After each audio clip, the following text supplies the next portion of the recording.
Hey there, welcome back to the Life in a Show podcast, where we help people create amazing lives and businesses that support those lives.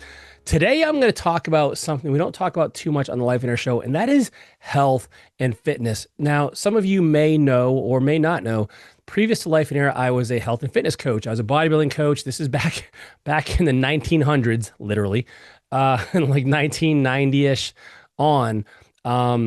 I got into fitness, I got into bodybuilding, had some success. And so I started having people approach me about training. And this is everyone from stay-at-home parents to professionals like CPAs, doctors, people that wanted to step on stage, from every age, from 20-year-olds to in their 70s. And so I developed a lot of understanding around what it takes to get healthy and the things that really move the needle in health. And so in this episode, I want to give you a distilled down version of the most important things so that you can focus on the things that actually make a difference and not get stuck in the weeds. Now, the first thing I'll tell you about this is there's no perfect program. And this is something for me, I'm a recovering perfectionist. And so back in the day, I was always looking for the perfect protocol, the perfect workout. How many sets, how many exercises, how many days per week. I got into variable split training where, hey, I'm going to hit arms every 3 days and hit legs every 5 days and back every 4 days. And I got into which, should I combine antagonistic and agonistic body parts together, like chest and back, or should I do chest, shoulders, tries? Should I do hand? I listen, should I combine what ratios of protein to fat to carb? I went on this crazy journey. And what I recognized is all of it works. And I know that sounds crazy, but this is the truth. And it's amazing to me that we still have this incredible fitness industry based on all of these different protocols, and that people are making a ton of money off of it. When in fact, nothing really has changed that much, quite honestly. And so the first thing I'll tell you is there's no perfect program, but the best one is really just the one that you enjoy, because that's the one you're going to stick with. And so you got to find, whether it's a diet or whether it's a training program, find the thing that you're going to stick with and know yourself so that you can make sure that you give this thing some time, because fitness is it's not a checkbox where you're done once. Hey, I'm fit. And then you stop. It's you get fit and then you got to stay fit.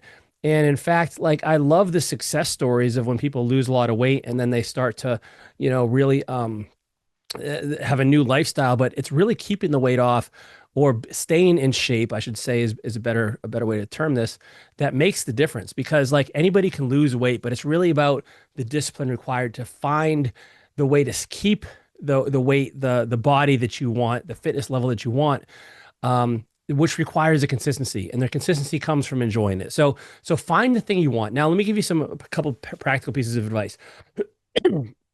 So let's talk about workouts first. So I think there's really two forms of workouts that you got to consider. One is cardiovascular and one is muscular. The muscular side of things is where you're going to be lifting weights. And I believe that 3 to 4 times a week is more than enough for most people, maybe even less, 2 to 3 times a week. And that's not to say that, you couldn't do more if you split up your body part more. If you want to hit maybe arms on Monday and a chest on a Tuesday and a back on a Wednesday. But unless you really, really, really enjoy getting in there, you probably don't need to. And if it's part of your vision, you want to spend a couple hours a day in the gym, then go for it. But what I've seen is many times those people don't look any better than the people that are going 2 or 3 days a week. And it's because your body can only recover so much, especially I don't think anybody listening to this podcast is taking, performance enhancing drugs, or is trying to become a professional bodybuilder, in which case we'd have a different discussion. But for the average person, 2 or 3 days a week of weights is great. And, it means doing things, and there's a bazillion different formats online. I would say just pick, the easiest thing ever is just do hey, I'll do upper body Monday, I'll do lower body Wednesday, and I'll do upper body again on Friday. And then next week you switch it. So you hit lower body twice and you'd hit upper body once. That's the easiest thing possible. Or maybe workout 1 is chest and back. Workout 2 could be, legs, and workout 3 could be shoulders and arms. It doesn't really matter, to be honest with you. And so the workouts are really easy. The cardio side of things has a little more variability. These days, I'm starting to lean more toward. I'm kind of sick of just walking on a treadmill for 30 minutes, and so what I've started to do is kind of like vary it a little bit with like walking on the treadmill, and then I'll do a little bit of like high intensity stuff, which for me, isn't sprinting by any means. Like I don't know if my body will sprint anymore if it had to, but certainly like running, alternating with walking. So maybe I'll run for 30 seconds and then I'll walk for a minute and I'll repeat that 5 or 10 times. And then I'll have like I'm doing some swimming now because our pool is open in our neighborhood. So like, and now cardiovascular for me is arguably just as, if not more important than weights, because like, there is a history of heart disease in my family, and I am not trying to repeat history. My dad had a heart attack and died at 57. So I want to make that a priority for me. Um, and so for cardio, I'm looking at about 4 days a week. So let's say if you do weights 3 days a week, you cardio 4 days a week. Like you can combine those on the same days if you want to, or you could skip them and just, you just do something every day. It's up to you. If you're, and it doesn't, if you want to focus on if you're going to do cardio and weights, I'd recommend you either do cardio in the morning separately from your weights, or you do them together, but you do the weights first. So like if you're going to work out in the afternoon, for instance, do your weights first. And by the way, your workouts should never take more than an hour at the very most. Like these days, I can probably crank through a workout in 45 minutes or so. Maybe it's an hour if it's legs or something like that. But at the very most, it should be an hour. Then you do your 30 minutes of cardio on the treadmill or the stepper or the elliptical. Do what you're gonna like, whether it's the bike or the elliptical. It doesn't matter. It really doesn't. Like the biggest thing is you have a level of intensity that it feels like a little bit of a challenge. Like it shouldn't be nothing, but you shouldn't be killing yourself either. Like I don't think that's necessary. At least for a steady state cardio. For the high intensity stuff, yeah, of course you're going to be a little bit winded. Um, and the reason I like the high intensity stuff is just more efficient. Like so I can get a workout done in like literally like half the time or a third of the time that I could do my treadmill on for a half hour, right? And so it's just quicker for me on those days that I want to like get in there and hit it hard.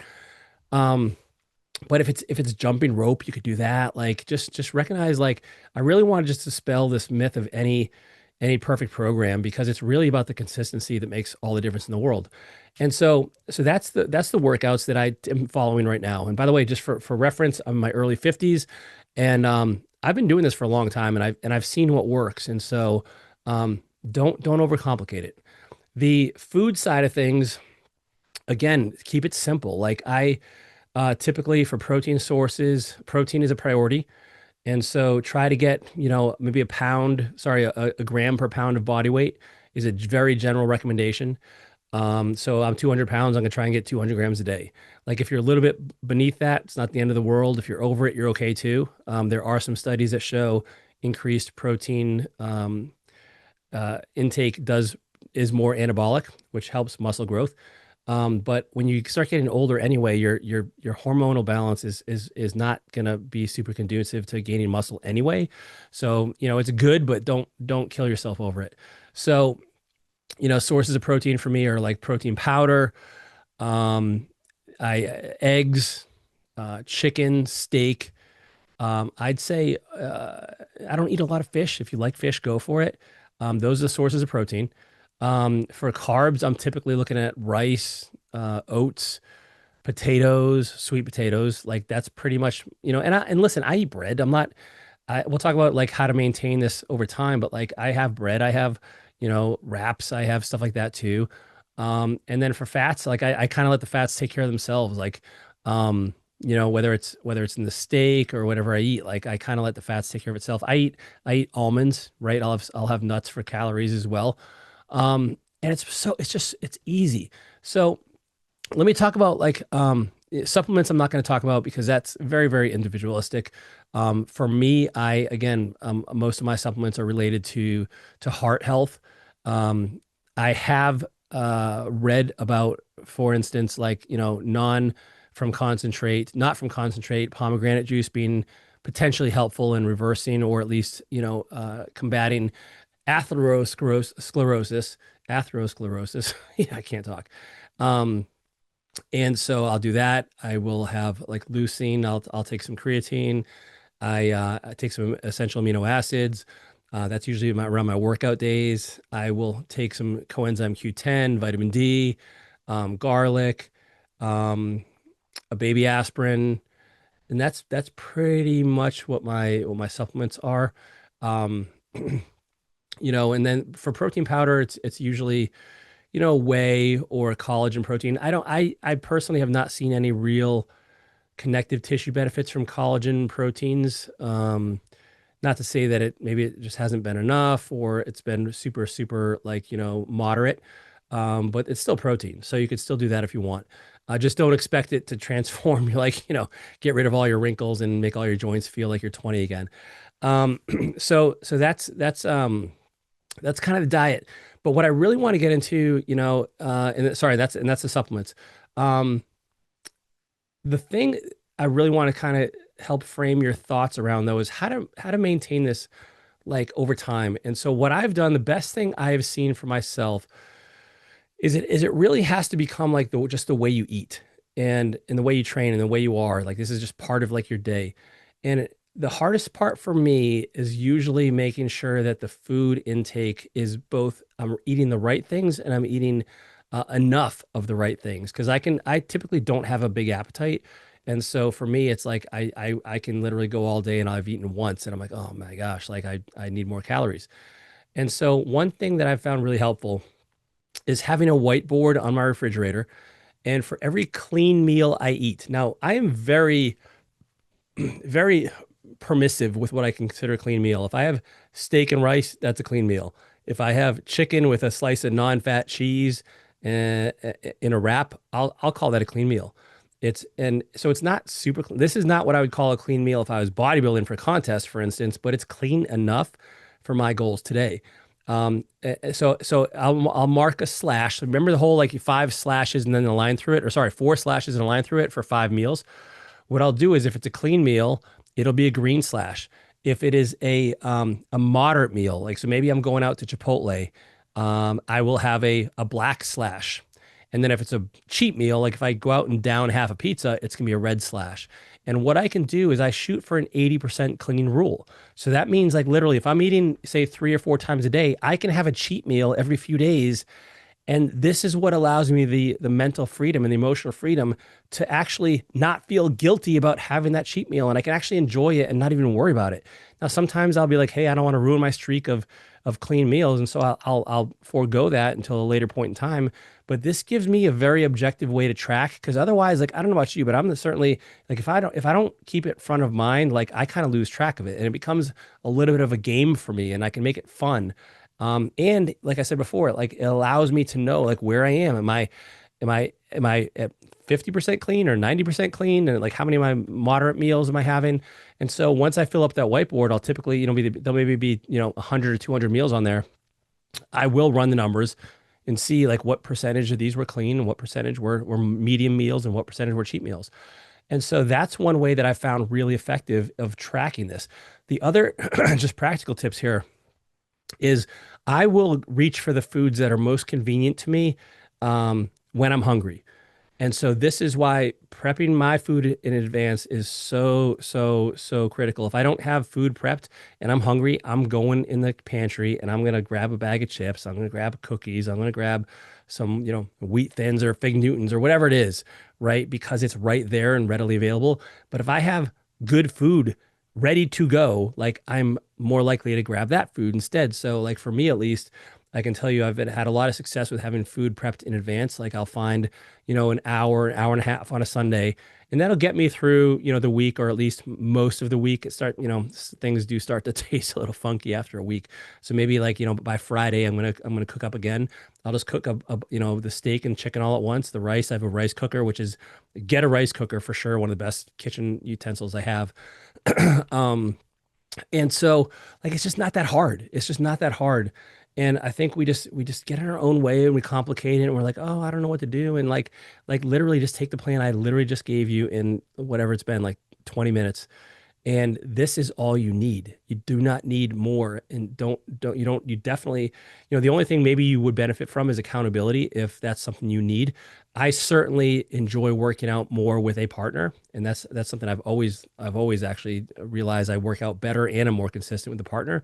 So find somebody else. That'd be another huge tip that could help you, and ideally someone who's in a little bit better shape than you, and who's a little more serious because it'll force you to kind of level up to their level. And listen, that's about it. I know this is not the topic that we usually discuss in the Life Inner Show, but health is a huge component on almost everyone's vision I see. And so hopefully this is something that you actually can pick one or two or three actionable items from this and move forward with it. You know, we have our private Facebook group as well on for Life in Air that you can ask questions. I'm in there. You can, if you have a question, a specific situation or about a food or something, I'd be happy to chime in. But otherwise, you know, if there's someone else who you know needs to hear this and they're struggling to get their health under control, you know, just share this with them as well. And I'll say this, like health is your health in pursuit of fitness is one of the best. It's one of the best like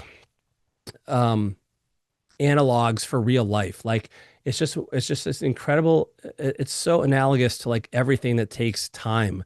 Like I don't care if you work out 24 hours straight. You're not going to walk out of the gym looking like your favorite fitness model. Like it just takes time. And it's not even weeks. It's oftentimes months or years even.